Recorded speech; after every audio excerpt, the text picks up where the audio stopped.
Assalamu alaikum guys, hope you're doing well. So in this video, I want to discuss about the three types of projectiles, or what you can call it, bullet, that we can use in a unlicensed gun. So the guns which we can buy in India without the requirement of any license, right? So I'm talking about those guns here. Usually they have a diameter of 0.177, and they have the energy of under 20 joules. So I'm talking about these kind of guns which does not require any form of licenses. Okay, you can use it for hunting, or you can use it for your target practice at home. So I'm talking about those kind of guns today. So specifically, I want to discuss the three types of guns and the types of projectiles that they use, and also some of the mechanisms how they use. So number one on the list is the old school cocking kind of gun. So you might have used these kind of guns in any fair or anywhere where you see might have popped up some balloons. So I'm talking about those kind of guns. They use pellets basically, and the mechanism is very simple. They basically use spring kind of thing. So you cock the gun, you put one pellet inside it, uncock it, and then you aim it and shoot it. So this is based on spring mechanism, and it's very durable. It's long lasting, and it's very easy to maintain. Also very cheap to buy. The next on the list is the CO2 based guns, right? So the CO2 based gun is basically powered by the CO2 gas, and the good advantage of this kind of guns is that you can shoot more than one projectile. So in previous, which we talked about spring based gun, you have to cock it, you have to put one pellet, and then you shoot it, right? You can't shoot multiple pellet at once. As of now, I don't see consumable, but maybe in future if that things comes up. But right now, it's very old school. So you put one pellet and shoot it. That's the spring one. In CO2, you can use multiple shots. So it's basically powered by CO2. So the energy that it gets is from CO2 gas, compressed gas. And so, but the thing is that it is a bit costly to maintain, because you have to purchase CO2 gas every now and then, because this gas might, the pressure might reduce, so your power of the projectile might reduce, and so you might have to use CO2 gas. So in terms of maintenance wise, I get a little bit costly compared to the spray one.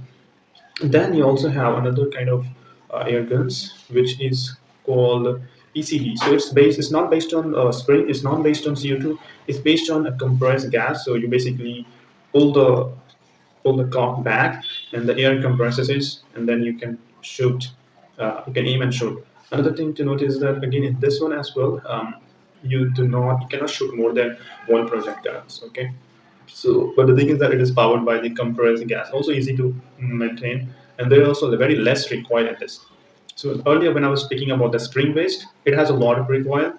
CO2 powered air guns will have slightly moderate kind of required, but this one has not much required. So it's very good for your accuracy in terms of target practicing. So these are the three that is really readily available in the market right now.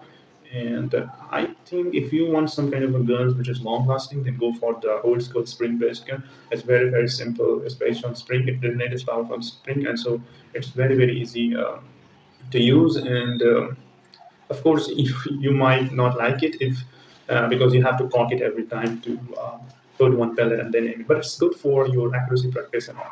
So I would suggest go for the spring, unless you have a lot of budget in hand. Then you can go with your CO2 as well, because there are a lot of cool looking guns that you can get based on the CO2. All right, coming about the projectile. So there are types of projectile that are widely used. One is the pellet, another is called the BBs. Now the pellet is can come in various shapes, and the good thing about it is that when you shoot it, it basically becomes flat at the surface which you're hitting it. But compare that with the BBs, they are like a silver kind of round uh, kind of thing. And so what it does, it basically um, it might bounce off sometimes if it hits the target. So that's only the disadvantage. But I believe the pellet, it can come in various shapes and sizes. The small kind of projectiles which you can use. So once it's hit the hits the target, it basically becomes flat and sticks to it. So it's very good for pest control, also for your target practicing as well, because BBs, they are very round in shape, and so sometimes it might hit the target and bounce back. So that's only the disadvantage of using BBs. Also remember that not all guns will support all types of projectiles. So maybe there will be guns which will only take in BBs, and there will be guns which will only support this what do you call pellets, right? So you need to be very careful when buying the guns, because You don't want to buy a gun and use the wrong projectiles, right? So be aware of this, whether the gun support pellets or BBs, and then accordingly you can buy the guns of your choice. So that's it for all the information I have. Because I'm looking to purchase one of the guns for my target practice at home, so I did a lot of research on this and wanted to share with you. So that's it for this video, and I'll see you guys in the very next time. Assalamu alaikum.